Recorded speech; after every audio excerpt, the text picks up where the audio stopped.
welcome back to Cinema Wellman. I am your host, David, and you just enjoyed listening to the official theme song of Cinema Wellman, composed by our musical director, Andy. Wanted to let you know that Andy and his band Joyride will be playing at Pipe Dream Brewing in Londonderry, New Hampshire, this Friday night, May 5th, from 6:30 to 9:30 p.m. Good beers, good tunes, great vibe. That's not anybody's slogan, I just made that up, but it all fits. I sound like Johnny Carson here, and I kind of actually love that. It's fun to support your friends, and it's who support you, and I appreciate each and every one of you who are frequent visitors to Cinema Wellman. All right, let's get going. If April showers bring May flowers, what do April screenings bring? Well, pretty much a mixed bag.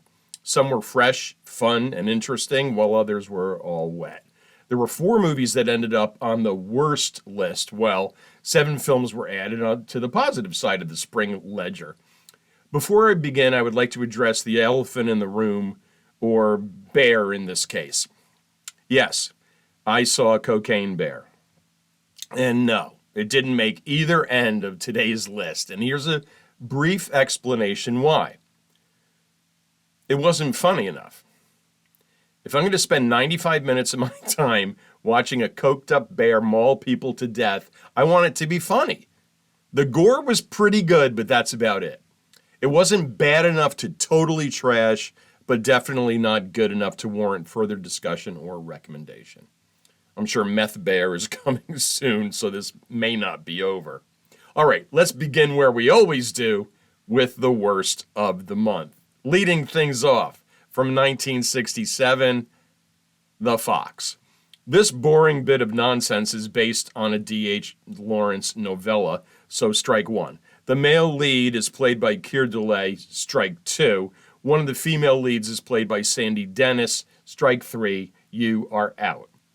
2 women live on and run a chicken farm in Canada. A man who used to live on the farm shows up and puts things in order, according to IMDb. Not sure what they meant or why anyone would want to see this movie for that matter.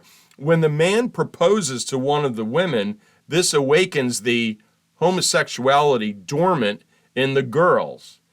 That was IMDb again, not me. This time I knew what they meant, but it still doesn't make any sense. If the title isn't enough of a metaphor hammer for you, the fact that the women run a literal henhouse will seal the deal. This was no more boring than any of the other extremely boring movies based on the writings of D.H. Lawrence. What's that? He wrote Lady Chatterley's Lover? Really? That movie was interesting. Sylvia Crystal? You know, even the trailer for it on IMDb features a ton of nudity. Is that allowed? Not that I would know about that. Anyway, here we go. Next up is from 1942, Devil's Harvest. If there's something I love more than cannabis, it's anti-cannabis propaganda movies from the 40s made by people who never met anyone who ever consumed cannabis. Unlike 1936's wonderfully misguided and hysterical Reefer Madness, Devil's Harvest actually forgot to include something in their film: the cannabis. I want my anti-cannabis propaganda to contain at least some cannabis. Without it, there's no point. Just like this movie. Next, from 1960, Visit to a Small Planet. On the podcast YouTube side of these shenanigans, this marks the 40th episode of Cinema Wellman. And you know what there hasn't been nearly enough of? Jerry Lewis bashing. I realize that I mentioned my disdain for Lewis during the World Cup episode. I believe France was penalized in some way for their love of him. Rightfully so, but that's about it. Until now. There's so many things I dislike about Jerry Lewis, but I will stick to my problems with him in this movie only to save a bit of time. IMDb takes this half-assed swipe at a synopsis. Quote, "The weirdest alien in the galaxy pays a visit to Earth. End quote. That's it? That's all you got? But after watching this movie, there might not be that much more to say about it.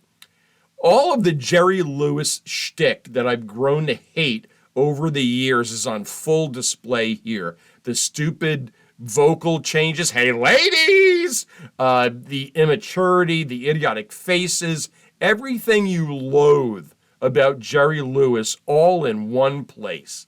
How convenient. I was expecting this to be stupid. I just wasn't expecting it to be this stupid.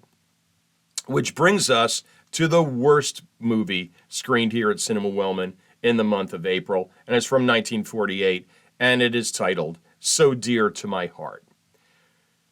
My hatred of Disney is well documented, so no surprise to see a Disney movie named as the worst film screened here at Cinema Wellman in April. Low-hanging fruit to a certain extent. The poster boasts music, laughter, heartwarming drama. I beg to differ. Here's the synopsis from IMDb. Quote, this heartwarming classic tells the tale of a country boy who adopts a mischievous black lamb and learns valuable lessons about love and dedication. Do you like that radio voice? This was on Cinema Wellman's radar due to an Oscar nomination in the category of, you guessed it, Best Original Song. It sounds harmless enough, and it stars Burl Ives. You know Burl Ives, Sam the Snowman from Rudolph the Red-Nosed Reindeer? What on earth can be so bad about this movie to earn the title of the worst of the month? Well, it's pretty simple. Christopher Columbus. Yeah, that's right. In the middle of this family film about a kid and a lamb is an animated segment that features a total hero job about that Eurotrash Columbus. Makes sense that this propaganda cartoon was fully endorsed by famed racist and anti-Semite Walt Disney. And since it's Disney, Columbus even got a song. Hey kids, what rhymes with genocide? Well, now on to the quality stuff of the month of April. 7 movies worth a watch for a variety of reasons, as always. Let's lead off with 2013's Hansel and Gretel Get Baked. This was part of Cinema Wellman's 420 celebration, and with stoner comedies, it's either hit or miss. Mostly miss. With stoner comedies, they either seem to not get it at all, or they seem to get it too much, and they act like they invented the stuff. People have been smoking cannabis since 2800 BCE. Don't act like it was your idea, Pineapple Express. I was totally surprised by this movie. I'm not saying it's great, but it's a fun stoner horror comedy that stars Laura Flynn Boyle as the evil cannibalistic witch. From IMDb, a brother and sister battle a witch who lures teenagers into her suburban home with her special blend of marijuana, where she then proceeds to kill and eat them to maintain her youth and beauty. This is how you make a cannabis movie, Devil's Harvest. The gore is pretty sweet, including a scene where the witch extracts and eats an eyeball while the owner watches her do this with his other eye. I also liked how the witch first appeared. Laura Flynn Boyle appears old and decrepit. And the police actually go to investigate the home where this old woman is selling weed. But she becomes younger after dining on the teens. There's enough here to earn 86 minutes of your time. As the Gin Blossoms once said, if you don't expect too much from me, you might not be let down. Next is from 1964, and it's The Visit. Let's have IMDb set this up, and I quote, an unwed, pregnant teenager is run out of town, and years later she returns there as a rich woman, raising the town's expectations with her generosity, but she's only out for revenge. Oh my. The rich woman is played by Ingrid Bergman, and Anthony Quinn plays the townsman who also fathered that child back in the day. The acting is superb, which is no surprise since Bergman and Quinn are two of the best ever. It was filmed entirely in Italy, so the scenery is beautiful and the story is quite compelling. When Bergman returns to great fanfare, we, and the townspeople, think all is forgotten and she's there to help the town that treated her so poorly. She does want to help the town, but there is a condition to her generosity, and it is a biggie. Bergman does a wonderful job with her character, and the pain she suffered through is portrayed in a sympathetic way. This town totally ruined her life, and now she's back for revenge. In a way, it's like High Plains Drifter. Ingrid Bergman is the woman with no name. I love a good revenge story.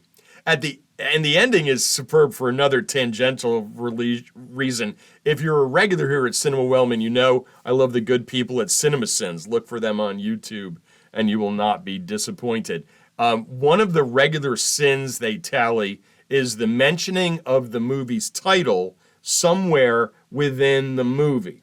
When that happens, you are loudly say, "Roll credits." I love that, and I do that on a regular basis, and my friends and family are tired of it already. Well, the end of The Visit includes a double bonus roll credits moment. At the end of this film, Bergman is leaving the town. As she gets into her car, she says, "The visit has ended." That is the final line of this movie. Roll credits. I love that. Next, from 1976, it's Hollywood on Trial. I'm once again going to let IMDb set this up since they do it so well. Quote, "This documentary analyzes a dark period in Hollywood's history due to the Red Scare of the 1940s and 1950s, when actors, writers, and directors were persecuted and investigated by the House of Un-American Activities Committee after being considered suspects of committing anti-American acts by preaching communism in their films and television shows." I am old enough to remember the Cold War, obviously. I wasn't alive when it actually started, right after World War II, or when JFK and Castro almost ended things for everyone in 1961, but I certainly lived through a good 30 years of it. The Rocky and Bullwinkle show dealt with communism a lot, and Monty Python had many sketches dealing with Russian history and communism. So the Cold War was even in the entertainment I was enjoying at the time. Kosygin and Brezhnev are in the kitchen now, tasting my wife's jam. When I first signed my teaching contract in the fall of 1988, one of the things that I had to agree to was stated on paper on that very contract, and it read, quote, "I will not teach the communist doctrine in my classroom," end quote. Hudson, New Hampshire, August 1988. Live free or die. Unless by free you mean communism, then just die. This documentary was made up almost entirely of actual courtroom testimony, as some of the legends of Hollywood were asked some seriously probing questions about not only their political side of their lives, but their personal lives. I knew a lot about this part of film history by watching films about screenwriter Dalton Trumbo. Trumbo, a documentary about him from 2007, made last February's top 10 list right here at Cinema Wellman. And the 2015 film, also titled Trumbo, stars Bryan Cranston as the blacklisted writer. Both are worth a watch if you're a fan of cinema or overreaching government committees. Next, from 1971, we have the Hellstrom Chronicle. If you suffer from entomophobia, stay the hell away from this movie. That's the fear of insects. I don't have it.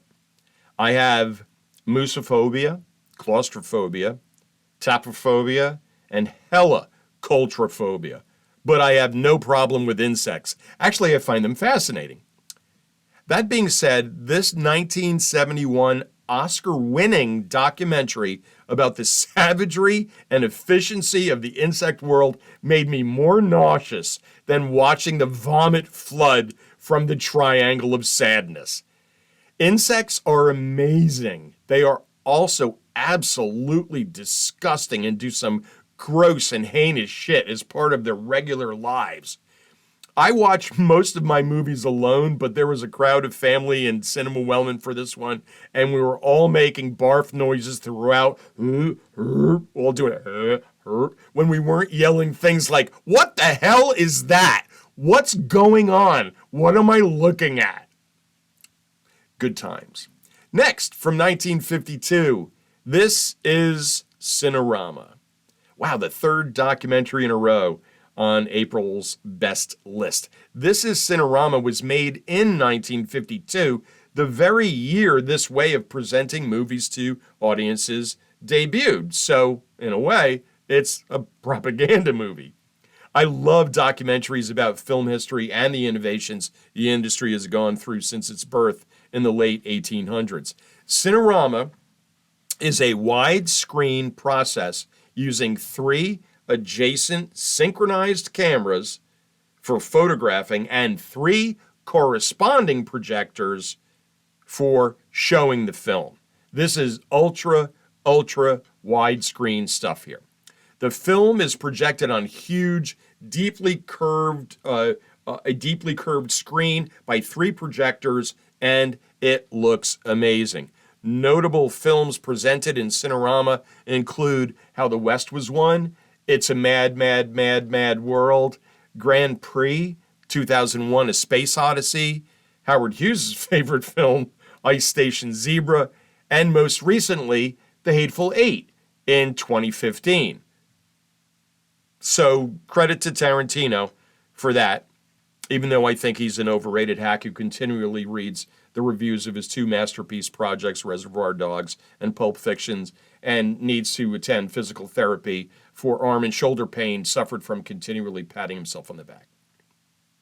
This is Cinerama is a fun look back at not only movies of the 1950s, but the 50s themselves. Next on the list is from 1951. There we go. It's titled 14 Hours. In 2012, Elizabeth Banks, director of Cocaine Bear, starred in a movie titled Man on Ledge. It was about a man who was threatening to jump from a Manhattan hotel rooftop. It was junk.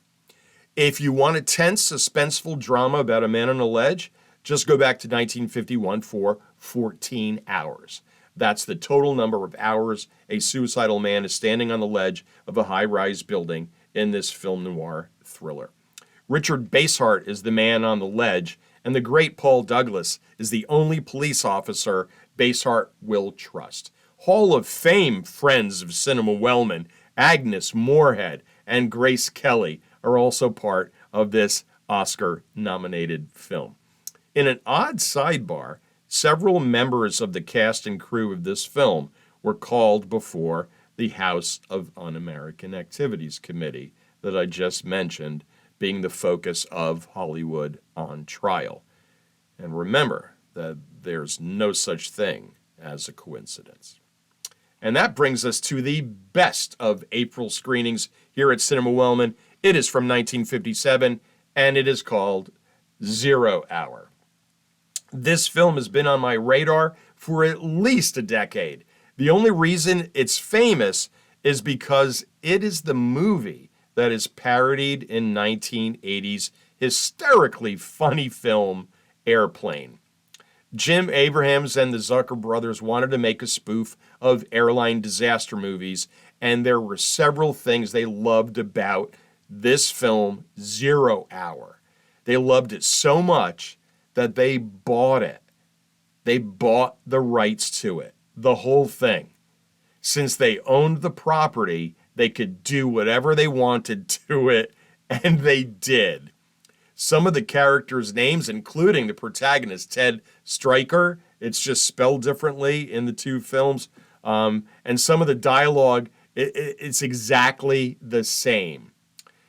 Johnny, how about some coffee? Is said in both films. It's only greeted with a no thanks in Airplane. This is tremendous. I Want Every Light You Have Poured Onto That Runway is set in both films. Airplane adds the sight gag of a dump truck dumping household lamps and lights onto the runway. This is genius. If you love Airplane, you must see this. I watched them back to back because, of course, I did.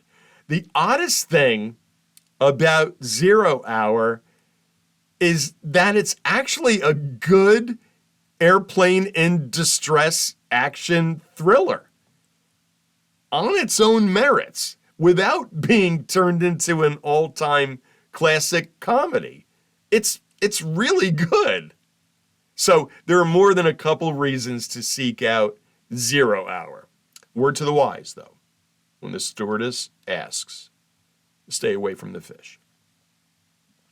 Well, that's a wrap for the best and worst of the month of April here at Cinema Wilman. Thanks for joining us here again, and we hope to see you next week when it may finally be the time for that gambling movies episode. But I wouldn't bet on it. Until then, take care.